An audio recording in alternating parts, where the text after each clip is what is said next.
오늘은 은혜의 방향성이라는 제목을 가지고 우리 함께 하나님의 말씀 좀 나누려고 해요. 성경을 이렇게 읽다 보면 하나님이 진짜 싫어하시는 민족이 나와요. 하나님이 야 이렇게까지 싫어할 수 있나? 하는 민족이 나옵니다. 그 민족이 어떤 민족이냐면 아말렉이라고 하는 민족입니다. 아말렉. 이제 우리 다음 주에 조금 더 자세하게 이제 우리가 나눌 텐데 이 아말렉이라는 민족을 하나님이 진짜 싫어하셔가지고요. 이스라엘의 첫 번째 왕인 사울 왕이 딱 되었을 때 하나님이 명령을 어떻게 내리시냐면 이렇게까지 내리세요. 여호와께서 이르시되 만군의 여호와까지 이렇게 말씀하시기를 아말렉이 이스라엘에게 행한 일 곧 애굽에서 나올 때 길에서 대적한 일로 내가 그들을 벌하는데 어떻게까지 하냐면 너 지금 가서 아말렉을 쳐서 그들의 모든 소유를 남기지 말고 진멸하되. 성경이 뭐라고 써 있어요? 진멸이라고 써 있죠. 이 진멸에 아예 씨도 남기지 말라는데 어떻게 남기지 말라 그러냐면 남자 여자 다 죽여, 어린이 죽여, 젖먹이 죽여, 소, 양 죽여, 낙타 죽여, 나귀 죽여. 여러분 제가 성경을 쭉 읽어봐도요 하나님이 한 민족을 향해서 이 정도까지 말살하라고 말씀하신 적이 없거든요. 근데 그 정도로 하나님이 아주 그냥 극도로 싫어하신 민족이 어디냐면 이 아말렉이라고 하는 거예요. 아말렉. 근데 그럴 수밖에 없었던 이유가 사실 뭐냐면 오늘 우리가 이제 읽고 다음 주에 좀 자세하게 나눌 이 출애굽기 17장에 있었던 사건 때문에 그래요.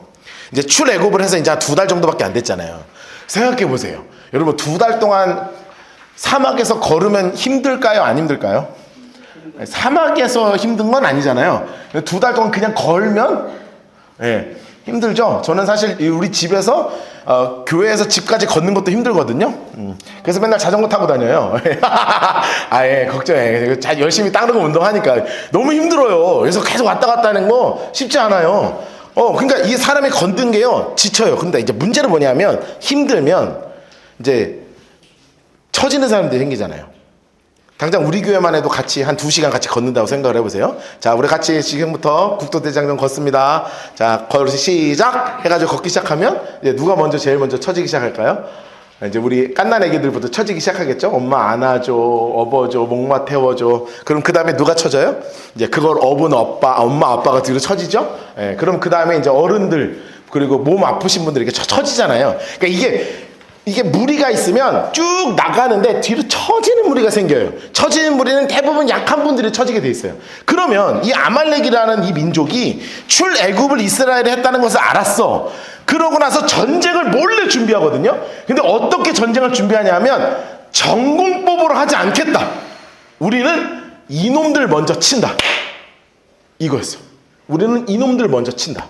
야, 여러분 그래가지고 이 뒤에 막 처져 있는 사람들을 살육하기 시작합니다. 여러분 이게 이제 출애굽기에서는 자세히 안 나오는데 신명기 말씀을 보면 정확하게 이렇게 나와요. 신명기 말씀 보니까 이렇게 나오죠. 너희는 애굽에서 나오는 길에 아말렉이 내게 행한 일을 기억해라. 곧 그들이 길에서 만나 내가 피곤할 때 뒤에 떨어진 약한 자들을 쳤고 그리고 하나님을 두려워하지 않았다. 여러분 그러니까 뒤통수를 무방비 있는 사람의 이제 뒤통수를 그냥 있는다는데 빡 친 것처럼 그냥 세게 치는 거예요. 여러분 그런데 하나님이 화나셨던 건 뭐냐면 10가지 재앙을 내리시고 홍해를 가르신 그 하나님에 대한 두려움이 있는데 이 두려움을 비열한 방법으로 도전한 것이었거든요. 그래서 하나님께서 너네 딴 건 몰라도 아말렉은 가만 놔두지 마라 라고 사울왕에게 일부러 말씀하셨던 거예요. 그런데 이 이스라엘 입장에서는 이거를 살펴보잖아요. 그럼 무슨 문제가 생기냐면 전쟁이라는 걸 처음 당해본 거예요. 그동안 노예로 살았잖아요. 400여 년 동안 노예로 살고 전쟁을 자기가 한 적이 없어. 그냥 막 가면 하나님이 홍해 열어주고 지나가면 뒤에서 닫아버려서 다 죽게 만들고. 그러니까 한 번도 자기 손으로 칼을 들어본 적이 없는 이 사람들이 갑자기 뒤에서 평화롭게 있다가 막 쓰러져 죽어나가니까 이스라엘로서도 정말 무서운 전쟁이 시작된 거예요. 그래서 오늘 저희가 읽은 그리고 나서 이 전쟁의 끝은 물론 하나님이 여호와 니시 하나님을 만나게 되지만 우리는 오늘 여호와 니시를 나눌 것은 아니고 이 본문 말씀을 통해서 하나님이 특별히 왜 하필이면 이 타이밍이었느냐 이걸 좀 보려고 그러는 거예요. 12장 오늘 읽은 17장 8절 말씀을 보면 이렇게 써 있죠. 오늘 본문 말씀인데 다시 한번 같이 읽어볼까요? 시작. 그때에 아말렉이 와서 이스라엘과 르비딤에서 싸우니라. 자, 여기서 이제 두 포인트가 있다고요. 지금 노란색으로 색칠해놨죠? 어떤 포인트가 있냐면 그때, 그러니까 딱 이 타임이 있었다는 거예요. 그리고 장소가 어디에서? 르비딤이라고 하는 이 장소, 이 그때와 이 르비딤, 이게 딱 떨어지는 아주 중요한 포인트 두 개가 여기서 딱 떨어진 거예요. 하필은 왜 그때였는가? 왜 하필이면 르비딤이었는가? 자, 그럼 지도를 보면 지금 이스라엘 백성들이 어떻게 진행하고 있는지가 나옵니다. 자, 여기서부터 분명히 이제 람셋에서부터 출애굽을 해서 이 바하이로까지 와서 여기가 이제 홍해를 건넌 거라고 제가 한번 말씀드렸어요. 여기가 홍해를 건너서 여기 이제 그 광야를 지나서 여기가 신광야 가기 전에 여기가 마라였습니다. 여러분, 마라에서 뭐를 만났냐면 쓴물을 만났죠. 그리고 쓴물이 단물로 바뀌고 그 다음에 조금만 가니까 어디를 만났냐면 엘림의 오아시스를 만납니다. 자, 그리고 이쪽 왔을 때 여기가 신광야인데 요 돕가 내외로 왔을 때 여기서 배고프다고 쌩 난리를 치고 만나와 메추라기의 은혜를 얻었던 곳이 바로 여기 신광야입니다. 자, 그리고 나서 1차 목적지가 어디였냐면 하나님의 산이라고 불리우는 이 신의 산까지 오면 되는 거예요. 그럼 이 르비딤은 바로 어디예요? 신의 산이 눈에서 보이는 위치예요. 그러니까 하루 자고 일어나면 그 다음에 하나님이 약속하신 신의 산으로 가기 바로 직전까지 왔단 말이에요. 여기가 도착한 곳이 어디냐면 이 신광야에 있는 르비딤에 왔어요. 그러면 이 르비딤에 도착했을 때 문제가 또다시 만나게 돼요. 문제를 다시 만납니다. 자, 출애굽기 17장 1절 말씀을 보니까 이렇게 나오죠. 이스라엘 자손이 온 회중이 여호와의 명령대로 신광야에서 떠나 그 노정대로 행하여 르비딤의 장막을 쳤으나 백성에게 뭐가 없어요? 마실 물이 없는지라. 여러분, 자, 기억해 봅시다. 이게 동일한 상황이 한번 있었죠. 어디서 있었습니까? 마라의 쓴물을 만날 때 동일한 상황이 있었습니다. 자, 그러면 이때 뭐를 경험하게 됐냐면 쓴물을 단물로 바꾸시는 하나님을 경험했고, 이 단물로 바꾸시는 것도 사실은 엄청난 퍼포먼스도 필요 없었다 그랬죠. 그냥 야, 아무거나 끊어, 나뭇가지 끊어서 던져. 그랬더니 그냥 다 달아버려졌어요. 그리고 나서 그 다음 코스가 어디였냐면 엄청난 오아시스가 있는 곳으로 하나님이 엘림의 은혜를 베풀어 주셨어요. 그리고 나서 아까 얘기한 것처럼 만나와 메추라기의 은혜까지도 경험했으니까 하나님이 이 두 사건을 통해서 정말 고백하길 원하시고 가르치고 싶으셨던 게 있었다고요. 그게 바로 뭐냐면 너네 어려운 상황 와. 올 수 있어. 마라를 만날 수 있어. 배고픔 상황이 올 수 있어. 목마를 수 있어. 그런데 그것을 해결하는 게 바로 너의 하나님이야. 이거를 가르쳐주고 싶으셨거든요. 그래서 실제로 출애굽기 16장 12절 말씀을 보니까 하나님이 이스라엘에게 일부러 이거를 말씀하시면서 가르치시는 거예요. 우리 같은 고백을 했으면 좋겠으니까 우리 같이 한번 읽어볼까요? 시작. 내가 너희의 하나님인 줄 알라 하시니. 알리라 하라 하시니. 헷갈리네 뭐가. 다시 한번 읽겠습니다. 시작. 내가 여호와 너희의 하나님인 줄 알리라 하라 하시니라. 아멘. 여러분 따라하겠습니다. 하나님은 나의 하나님이십니다. 다시 한번. 하나님은 나의 하나님이십니다. 그러니까 이 마라의 사건을 통해서 만나올 메추라기를 막 쏟아부어 주시면서 하나님이 가르쳐주고 싶으셨던 건 뭐냐면 어려움을 만날 수 있어. 그런데 어려운 상황에 사로잡히지 말고 내가 너의 하나님임을 기억해라. 그런데 여전히 르비딤이라는 장소에 딱 와서 목이 순간 탁 마를 때, 여러분 이때 우리가 어떻게 고백하기를 원하신 거였냐 하면 하나님 저 목말라요. 하나님 주실 것을 믿으며 하나님 물을 허락해 주세요 라고 했으면 터뜨리셨을 텐데, 이스라엘이 여전히 머릿속에 가득 잡혀 있었던 건 뭐였냐면 하나님은 나의 하나님이라는 고백보다 수백 년간 찌들어져 있었던 노예 근성이 여전히 여기서 막 살아 움직이는 거예요. 자, 제가 지난번 설교 때 여러 번 강조했던 것처럼 노예가 갖고 있는 특징들이 있다고 그랬습니다. 첫 번째는 뭐냐면 노예는 생각할 필요가 없어요.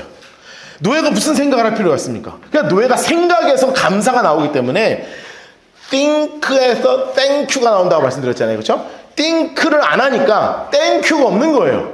그러니까 생각이 없으니까 감사를 할 줄 몰라. 자, 감사가 없으니까 모든 상황이 다 뭐가 되냐면 원망, 불평, 불만으로 막 쫙 가득하겠죠.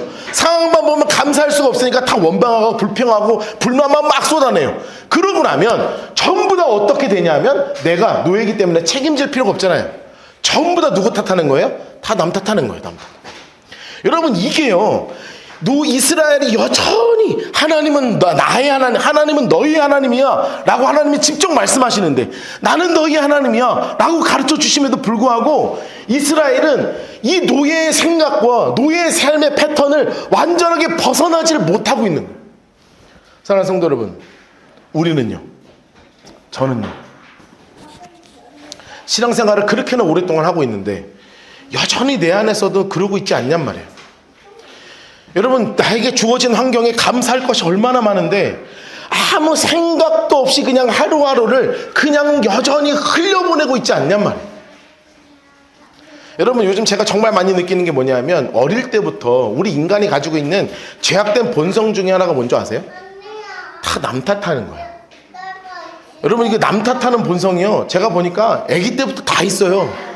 어린이들도요 막 심해요. 내가 어제 진짜 그저께 진짜 황당했네. 막 가다가 탁 넘어졌는데요. 뭐 누구라고 얘기를 하지 않겠습니다만 하여튼 뭐 또 넘어졌는데 갑자기 저한테 뭐라 그러는지 아세요? 아빠 때문이야! 그래서 내가 나 때문이야? 왜 여기서 나 때문일 이유가 없는데 내가 아무리 찾아봐도 나 때문에. 그래서 제가 이게 인간의 DNA 속에 숨겨져 있는 게 뭐냐면 뭔가 내가 잘못된 일을 당하거나 넘어지거나 쓰러지거나 상처를 입거나 가슴 아픈 일을 당했을 때 항상 그 화살을 어디로 돌리고 싶냐면 인간의 본성이 남을 향해 돌리고 싶어요. 여러분, 이 남 탓을 하는 이상 무슨 문제가 되냐면 더 이상 한 걸음 더 나아가질 못해요. 왜냐하면 이 문제의 원인이 나에게 있음을 알아야 이 원인을 분석하고 해결하고 하나님 앞에 나아가고 깨지고 돌아와서 더 나은 하나님의 교회로 성숙해 나갈 텐데 전부 원인이 밖에 있어야 한다면, 전부 모든 원인이 밖에 있어야 한다면 어떻게 우리가 하나님 앞에서 믿음의 진보와 믿음의 성숙을 하며 나아갈 수 있겠냔 말이에요. 여러분, 하나님은 우리가 믿음으로 성숙하기를 원하시거든요. 그래서 진짜 이 성숙이 어떻게 일어나는 거냐면 하나님이 그 성숙의 지표가 무엇인지 정확하게 알려주신 거예요. 그 성숙의 지표가 바로 성령의 열매잖아요. 갈라디아서 5장 22절과 23절 말씀, 여러분 너무나 잘 아는 말씀이죠. 우리 같이 한번 읽어볼까요? 시작. 오직 성령의 열매는 사랑과 희락과 화평과 오래 참음과 자비와 양선과 충성과 온유와 절제니 이 같은 것을 금지할 법이 없느니라. 아멘.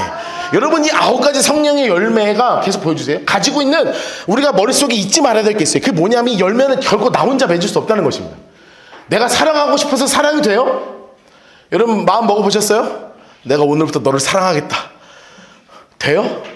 그때부터 저 미워지기 시작하고 내가 저런 걸 사랑하려고 마음 먹었나? 이렇게 돼요. 내가 오늘 절제하겠다. 절제! 한 3일은 됩니다. 4일차부터 여기서 막 꿈틀거리기 시작하죠. 뭐 유튜브 절제 시작해보세요. 해보세요.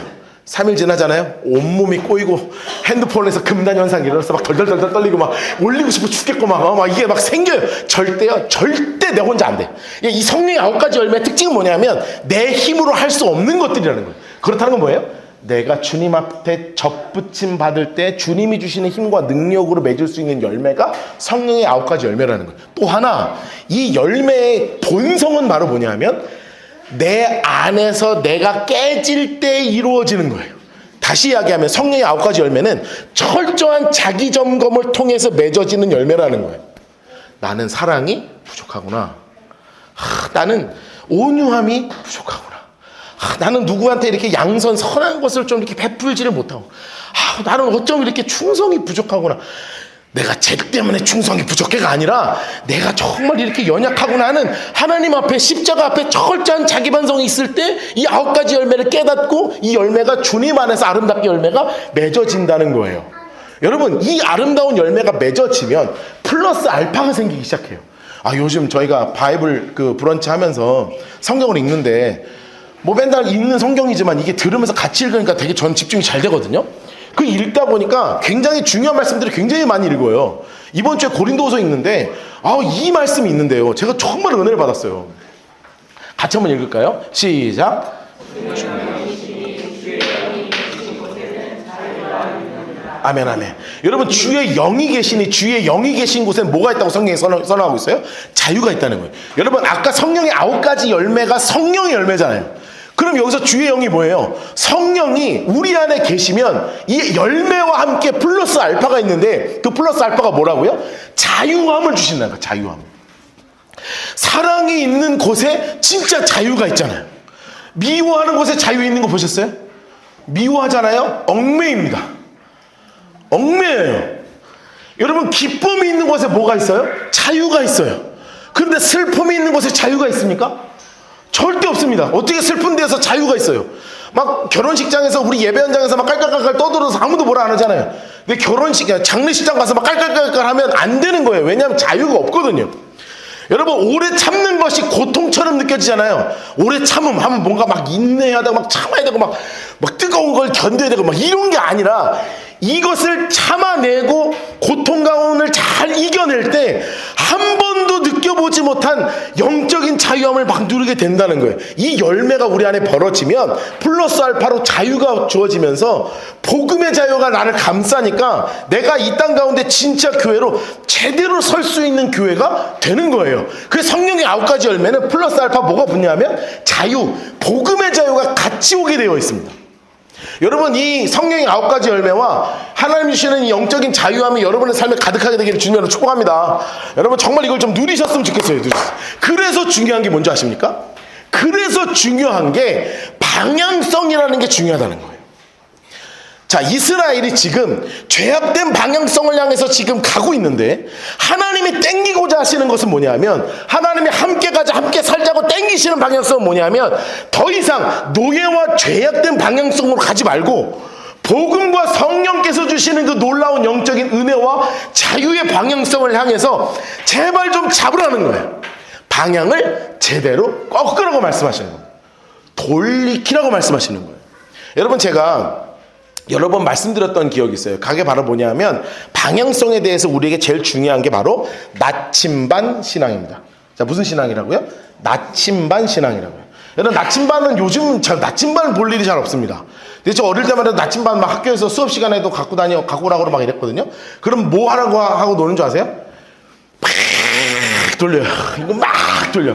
그러면 나침반이 막 돕니다.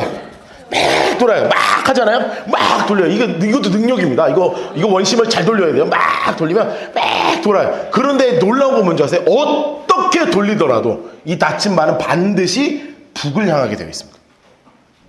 야, 흔들리지만 그 흔들림의 방향의 끝은 누구를 향하게 되어 있냐면 북을 향하게 되어 있어요. 여러분, 이것이 바로 흔들릴 수 있으나 우리가 비록 이 세상 속에서 아무리 더러운 사단이 우리의 삶을 흔들어 제낄지라도 우리의 방향성이 바로 은혜를 향한 방향성일 때, 우리의 방향성이 나와 함께 하시는 나의 하나님일 때 이 모든 것을 이겨낼 수 있고 힘을 받을 수 있는 가장 중요한 것이 바로 은혜를 향한 이 방향성이라는 거예요. 어떻게 하면 이 모든 내 삶의 방향이 사랑을 향할까? 어떻게 하면 내가 조금 더 온유해질까? 어떻게 하면 내가 절제를 할 것인가? 여러분, 진짜 이 은혜의 방향성을 향해서 여러분의 신앙이 맞춰지게 되기를 주님으로 축복합니다. 여러분, 이 은혜의 방향성을 붙잡고 살아가면 하나님이 말씀하시는 음성이 진짜로 들리기 시작하는 거예요. 야, 그래, 맞아. 이 은혜의 방향성대로 나랑 같이 가자. 그래, 이 은혜의 방향성대로 나랑 같이 살자. 이렇게 말씀하시는 거예요. 그런데 문제는 뭐였냐? 이스라엘이 지금 그 은혜의 방향성을 잃어버렸다는 거예요. 그랬더니 방향을 잃어버린 이스라엘이 결국 했던 것이 뭔지 아십니까? 바로 돌을 들어 모세를 쳐 죽일 듯이 덤벼들었다는 거예요. 출애굽기 17장 2절 말씀을 보니까 이렇게 써 있어요. 백성이 모세와 다투어 이르되 우리에게 물을 주어 마시게 하라. 모세가 그들에게 이르되 너희가 어찌하여 나와 다투느냐, 너희가 어찌하여 여호와를 시험하느냐, 이렇게 나옵니다. 근데 여기 보니까 별거 아닌 것처럼 그냥 물 주세요, 물 줘라, 물 줘라 이렇게 한 게 아니에요. 이 원어에서 다투다 라는 단어가 원어로 따지면 뭐라고 써 있냐면 격렬한 다툼과 질책 이렇게 써 있습니다. 여러분, 다툴 때 격렬하게 하는 거 뭔지 아시죠? 여러분 부부싸움 할 때 그거예요. 격렬한 거. 그거 있잖아요. 격렬한 거. 그냥 대충, 그렇게 하세요. 이거 말고, 이거 있죠. 드림 있는 거 아시죠? 그러니까 이게 상황을 이렇게 읽으면 돼. 모세와 다투어 이르되 우리에게 물을 주어 마시게 하라. 이거 아닙니다. 야, 물 줘. 야, 물 갖고 와. 야, 지금 우리 2달 동안 지금 죽으라고 우리? 모세, 우리 지금 나왔으면 물 줘야 될 거 아니야. 물 갖고 오라고 물. 그래서 막 사람들이 흥분해갖고 막 돌 집어 던지려고 이런 상황까지 온 거예요. 그러니까 모세가 진짜 너무 무서워가지고 하나님 앞에 가서 뭐라고 얘기했냐면 출애굽기 17장 4절 말씀 보니까 모세가 이렇게 얘기합니다. 하나님께 부르짖어 이르되 내가 이 백성 어떻게 해야 돼요 하나님? 또 어떻게 해요? 그들이 좀만 있으면 나한테 돌 던져서 죽일 것 같아요. 하나님 나 진짜 무서워. 얘네들이 나 돌 던져 죽일 것 같다니까요. 여러분 이런 상황이 오는 거예요. 그런데 너무 놀라운 건 왜 도대체 이렇게까지 험악한 상황이 벌어졌냔 말이에요. 아니 그 전에 은혜가 없었으면 몰라요. 은혜가 있었잖아요. 다 채우셨잖아요. 그러면 은혜를 받았는데 여러분 한 번도 경험해보지 못한 걸 이스라엘이 경험해봤잖아요. 여러분 혹시 쓴물을 이렇게 나뭇가지 던지면 단물로 바뀐 적 있어요? 집에서 수돗물 딱 했는데 막 정수기도 안 했는데 갑자기 막 맛있어지고 막 이래요? 아니잖아요. 여러분 집에서 자고 일어났더니 온 집안이 쌀밥으로 덮여본 적 있어요? 없잖아요. 이게 날마다 쌀밥이 막 덮이는 은혜를 잊고 있는데 여러분 지금 당장 목이 조금 마르다고 해서 막 머리 들으면서 야, 물 갖고 오라고 이럴 수 있냔 말이에요. 근데 이게 어떻게 이렇게까지 됐지? 제가 가만히 생각해 보니까 그러면서 제가 출애굽기 그동안에 있었던 말씀들을 쭉 다시 정리를 해봤어요. 정리를 해봤더니 이 이스라엘이 출애굽을 해서 아까 그 이 출애굽을 해서 이 르비딤까지 오는 수없는 과정을 다 상기해 보니까 그들의 삶에 하나님은 나의 하나님이십니다. 내 안에 성령께서 하시는 열매를 맺기를 원합니다. 그리고 주님이 주시는 자유를 누리기를 원합니다라는 그 고백하는 작은 몸부림이 있었는가? 없었더라고요. 이스라엘에게 온전히 채워져 있는 건 뭐인 줄 아세요? 원망의 마일리지만 있는 대로 쌓여 있는 거예요. 홍해 앞에 건넜습니다. 우리 어떻게? 모세 원망합니다. 마라 만났습니다.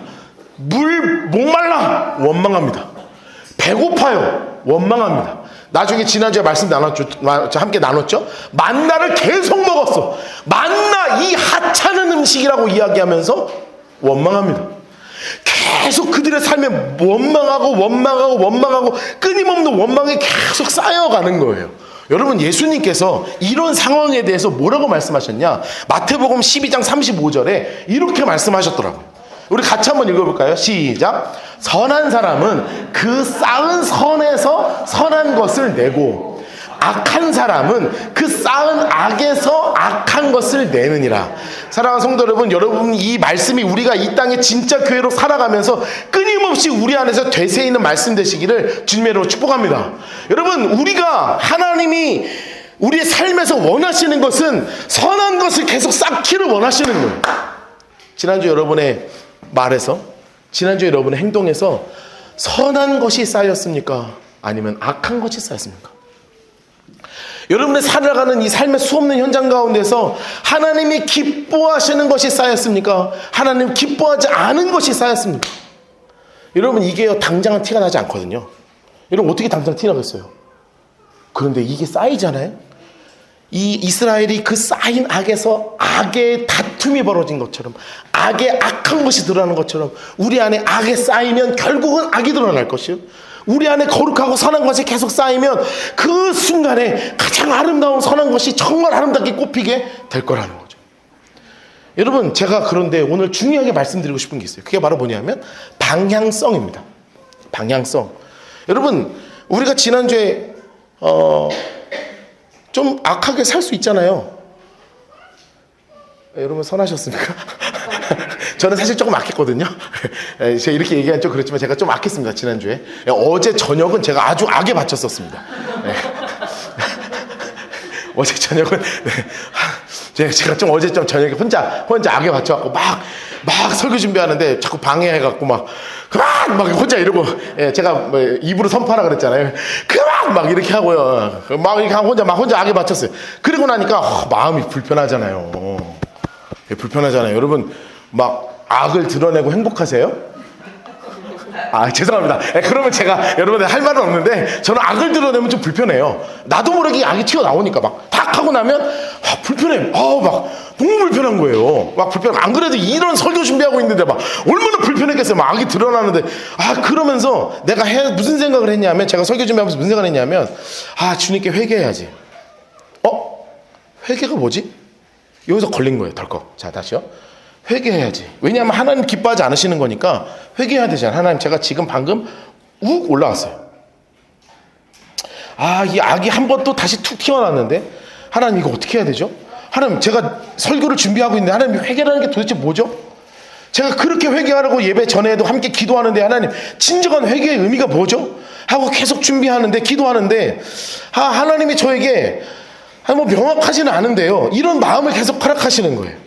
그게 바로 뭐냐 하면, 회개라는 것은 쌓았던 것에 자꾸 집중하는 게 아니라 방향성이라는 거예요. 다시 지난주 한 주 악한 걸 쌓을 수 있잖아요. 그럼 악한 것에 쌓은 것을 가지고 후회하고 회개하고 그냥 거기에 사로잡히지 말라는 거예요.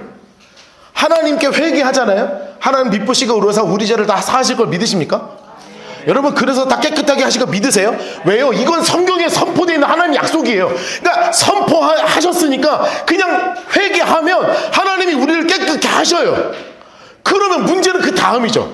나는 어떻게 해야 돼요? 다시 한번요. 뭐가 중요하다고요? 방향성이 중요하다고요. 돌리는 거예요. 그러다가 에베소서 말씀을 읽게 된 거예요. 에베소서 말씀을 보니까 이거였구나, 주님. 그래, 이거였네요. 여러분, 마귀에게 뭐를 주지 말래요? 틈을 주지 말래요. 틈을. 그러면서 여기서 방향성이 나오잖아요. 도둑질하는 자는 다시 도둑질하지 말아라, 딱 나오죠. 뭔가 내가 악을 쌓을 수가 있단 말이에요. 악을 쌓았어. 그러면 어떻게 해요? 회개하면서 안 해야지. 근데 그 다음 단어가 너무 멋있잖아요. 뭐라고 써 있어요? 돌이켜서.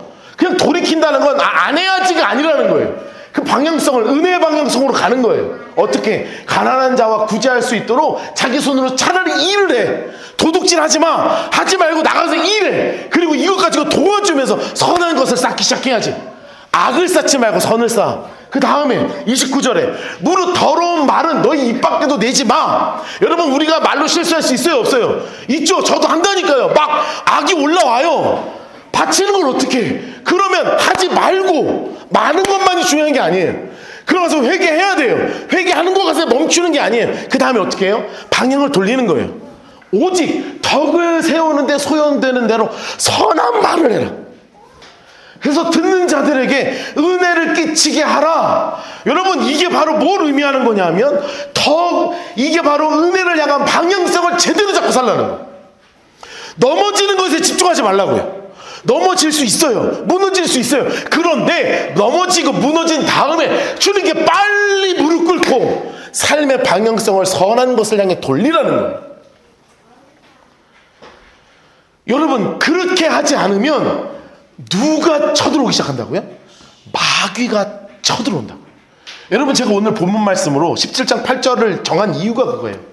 그때 아말렉이 와서 이스라엘과 르비딤에서 싸우니라 나오죠. 그때가 왜요? 이 마귀에게 틈을 준 때, 그 마귀가 절대로 이 타이밍을 놓치지 않고 치고 들어온 거예요. 가장 약한 부분을 드러내게 하고 가장 약한 부분을 공격해서 우리로 하여금 무너지고 쓰러지고 넘어지게 하는 게 바로 누구의 역할이냐 하면, 어떻게 해서든지 우리를 넘어뜨리고 싶은 더러운 사단이 하는 일이란 말이에요. 여러분, 은혜의 방향성을 붙잡고 하나님이 주시는 은혜와 자유를 누리는 우리 모두가 되기를 주님으로 축복합니다. 그리하여서 사단에게 틈을 주는 삶을 살면 안 되는 거예요. 여러분, 근데 지금 이스라엘이 이 은혜의 방향성을 놓쳐버렸잖아요. 그럼 어떤 일이 일어날지는 우리가 성경을 통해서 배워야 되지 않겠어요? 하나님께서 이 성경을 적어두신 이유가 뭐예요? 이것 갖고 우리 반면교사 삼아서 제대로 살아가자는, 하나님의 교회로 제대로 서가자는 거 아니에요. 여러분, 출애굽기를 보면서 제가 진짜 많이 느끼는 게 뭐냐면, 하나님은 진짜 어떻게 해서든지 같이 가고 같이 살고 싶어 하시는구나 하는 거예요. 하나님은 진짜 어떻게 해서든지 같이 가고 같이 살고 싶어 하셔요. 그래가지고 그러려면 여러분, 같이 가고 같이 살려고 그러면 어떻게 해야 돼요? 많이 싸워봐서 알잖아요. 어떻게 해야 돼요? 참아야 돼. 참아야 돼. 같이 가려면 참아야 돼요. 그래갖고요, 하나님이 어떻게 하시는 줄 알아요? 나는 이거 너무 재밌었어요. 왜냐하면 막 돌을 들고 칠레를 막 격렬하게 다퉈서 모세가 너무 화가 나갖고, 하나님 얘네가 다 돌 치고 죽이려고 그래요. 이러는데 하나님 그 다음 말이, 에이, 됐어. 데리고 가서 바위 쳐, 물 줄게. 출애굽기 17장 5절부터 6절 말씀 보니까 이렇게 써있잖아요. 여호와께서 모세에게 이르실 때 백성 앞을 지나가. 괜찮아, 지나가. 그리고 이스라엘 장로들 다 데리고 모시고 가서 나일강을 치던 네 지팡이 가지고 올라가. 호렙산에 있는 그 반석 위에 서서 딱 서. 너는 그 반석을 딱 쳐. 그럼 거기서 물이 막 쏟아져 나올 거야. 그럼 마시면 되잖아. 이스라엘 장로들하고 모든 성도들 앞에서 해. 그거 마시면 되지. 아유, 괜찮아. 난 너네랑 데리고 가야 돼. 난 너랑 함께 가고 함께 살고 싶어. 그러니까 가서 쳐. 괜찮아. 자, 이렇게 됐어요. 자, 그러면 너무 행복하잖아요. 그렇죠? 감사하죠. 근데 출애굽기 보니까 진짜 물이 막 나왔잖아요. 너무 행복하잖아요. 그런데 사실 성경에서는요, 이 장면이 그렇게 행복하게 묘사가 되지 않아요. 왜냐하면 출애굽기에서 일부러 뺐어.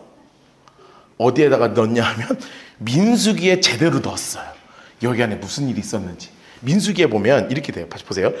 저를 보세요. 자, 이걸 읽기 전에, 읽어도 보여줘도 되는데, 읽기 전에 어떤 상황을 상상하고 읽어야 되냐 하면, 자, 봐요. 모세가 지팡이를 들었어요. 산에 올라가요. 자, 이 80이 좀 넘은 이 양반이 올라가는데, 올라와요, 안 올라와요? 인간적으로. 그러니까 우리는 항상 이 상황에 몰입을 좀 해서 읽어야 돼. 자, 올라와요, 안 올라와요? 생각해봐요. 여러분, 여러분을 죽이려고 주먹을 드는 사람의 얼굴이 기억날 것 같아요, 안 날 것 같아요? 기억나요. 하나님은 분명히 이거를 괜찮다고 말씀하시고 그냥 치면 괜찮다고 하셨는데 여기서 올라오는 거예요. 자, 그래서 올라오는데 계속 이렇게 캄다운 했을 거 아니에요. 캄다운 했어요. 자, 딱 올라갔어요. 그런데 올라갔는데 지금 얼굴이 보여요, 안 보여요? 보여요. 그럼 이게 눌렀던 게 어떻게 돼요? 그렇지. 다 우리가 그렇게 사는 거 아니겠습니까? 제가 그래서 출애굽기 읽을 때마다 너무 기쁘다 그랬잖아요. 왜냐하면 모세나 나나 똑같아. 그러니까 그 모세가 대단한 인물이 아니에요. 별로 대단하지 않아. 올라가서 얼굴을 보자마자 빵 터진 거예요. 그 상황을 생각하고 읽으면 제대로 읽혀요. 그거 안 읽으면 이게 제대로 안 읽힙니다. 그렇게 생각하고 읽는 거예요. 자, 같이 읽어봅시다. 시작. 모세와 아론이 회중을 그 반석 앞에 모으고 모세가 그들에게 이르되 반역한 너희여 들으라. 우리가 너희를 위하여 이 반석에서 물을 내라 하고 모세가 그의 손을 들어 그의 지팡이로 반석을 2번 치니 물이 많이 솟아나므로 회중과 그들의 짐승이 마시니라. 아멘. 자, 여기 보니까 늘 목사님들이 어디에 관심을 가졌었냐 하면 지팡이로 2번 치니라. 거기에 관심을 많이 가져서 여러분 그거 많이 들어보셨죠? 근데 하나님은 2번 친 거에 별로 화가 안 나셨어요. 사람이 살다 보면 2번 칠 수도 있지. 여러분 화나서 이거 안 쳐봤어요? 이거 한 번 치고 끝나는 사람 있어요? 이게 얼마나 화딱지 나는데 너가 나한테 지금 2번 치게 돼 있어요. 그러니까 칠 수 있어, 화나면. 그런데 그 앞에 말이 중요한 거였어요. 자, 어떤 말이 중요했냐면 2가지 포인트의 말이 있죠. 첫 번째는 어떤 말이냐면 이스라엘 백성을 향해서 딱 얼굴을 보자마자 뭐가 치고 올라왔다고요? 여기서부터 이게 치밀어 올라온 거야. 그러니까 백성들이라는 말이 안 나와요. 이 반역한 자들아. 이 나오는 거야. 그러면서 이 다음 단어가 제가 빨간색으로 해놓은 이유가 있어요. 여러분이 반석에서 물을 주시는 분은 누구십니까? 그렇죠. 내가 치더라도 이걸 터트리시는 분은 누구시라고요? 하나님이에요. 그런데 그 주어가 하나님이 아니라 누구로 바뀌어 있죠? 우리, 다시 얘기하면 모세와 아론으로 바뀌어 있잖아요. 여러분, 이 모세조차 이 순간 내가 물을 터트리는 주체자로 바뀌어버렸어요. 주어가 나로 바뀌어버렸어요. 그러면서 이 모든 백성이, 하나님이 사랑하시는 이 모든 백성을 뭐로 통칭하냐면 반역한 자로 통칭하기 시작합니다. 여러분, 하나님께서 여기서 화가 나신 거예요. 하나님의 화 포인트는 너가 감히 내 앞에서 지팡이를 2번이나 때려! 2번 때린 건방진 놈! 이게 아니에요. 너가 어찌 감히 나의 능력을 너의 능력이라고 칭하며 나의 사랑하는 백성을 반역한 자라고 칭하느냐. 그래서 정말 무서운 형벌을 내리시죠. 12절에 이렇게 써 있습니다. 여호와께서 모세와 아론에게 이르시되 너희가 나를 믿지 않았다. 여러분, 왜 나를 믿지 않았다는 게 우리라고 표현했잖아요. 너 왜 나 믿지 않아? 그리고 이스라엘 자손 목전에서 내 거룩함을 나타내지 않아요. 왜요? 하나님은 품으셨는데 모세는 어떻게 했어요? 반역한 자들이라고 했잖아요. 그러니 너희는 회중을 내게 그들에게서 준 땅에서 인도하여 들이지 못하리라. 하나님이 너는 2번 지팡이로 쳤다 말 써 있어요? 안 써 있어요? 안 써 있어요. 지팡이 화나서 2번 친 게 아니에요. 포인트가 아니에요. 진짜 포인트는 뭐냐면 하나님을 믿지 않고 하나님의 거룩하심을 드러내지 않기에 너 이스라엘의 가나안 땅으로 못 들어가. 이스라엘 여기 있는 모든 너희들 못 들어가. 여러분, 이스라엘 백성도 모세와 하나님을 향하여 참지 못했습니다. 모세도 이스라엘과 하나님을 향하여 참지 못했습니다. 그래서 그 땅의 이름을 하나님께서 마사요 무리바다 말씀하신 거예요. 마사는 무슨 뜻이에요? 시험하다. 무리바는요? 다투다, 싸우다. 여러분, 그 땅이 싸움의 땅, 하나님이 계시냐 안 계시냐 이야기한 시험의 땅이 되어버렸어요. 사랑하는 성도 여러분, 여러분이 살아가는 삶의 현장들이 우리 안에서 참아야 할 때 참지 못할 때 내 안에 뭐가 튀어나온다고요? 악이 튀어나오고, 악이 튀어나오면 선한 것이 쌓이지 못하고 악한 것이 쌓이게 돼요. 여러분들 지난 한 주간 얼마나 치열한 삶의 현장에서 살아오셨습니까? 삶의 현장에서 막 살아가다 보면, 직장 생활 하다 보면, 학교에서 살아가다 보면 수없는 관계 속에서, 수없는 삶의 환경 속에서 갑질당하기도 하고 막 온갖 어려움들이 오고 억울한 일들이 오면서 하고 싶은 말들 진짜 많죠. 막 그동안 쌓였던 이야기를 하기 시작하잖아요. 우리 집에 다들 신방들 한 번씩 하셨잖아요. 신방 우리 집에 오신 분들 보면요, 정말 그냥 세상에서 그렇게 억울한 분들이 없어요. 내가 볼 때 우리 모든 성도들 다 억울하게 살아. 그냥 어쩜 그렇게 힘들게 살아들. 그냥 인생에 지금까지 그냥 굴곡이요, 한 번도 이렇게 상이 없어요. 다 막 다 이렇게 살아. 다 그러고 살아요. 좀 우리 집에 와서 행복 이런 게 없고요. 다 악에 맞춰 그냥 악 그러고 있다고요. 알아요. 그런 상황 가운데 있어요. 그러나 이런 상황 가운데 살지만 여러분의 삶에 악이 쌓이지 않기를 위해서라도 참으며 살아가기를 주님으로 축복합니다. 왠지 아세요? 제가 그냥 참으라는 게 아니에요. 하나님에 대한 믿음을 갖고 참으라고요. 다시 어떤 믿음 가지고 참으라고요? 하나님을 향한 믿음을 가지고요. 어떤 믿음이냐면 따라합시다. 하나님이 반드시 나 대신 갚으십니다. 여러분 기억하십시오. 따라하세요. 하나님은 반드시 나 대신 갚으십니다. 누구 대신 갚으셔요? 나 대신 갚으셔요. 여러분, 이스라엘에서 가장 유명한 왕 다윗이요, 저주시를 썼어요.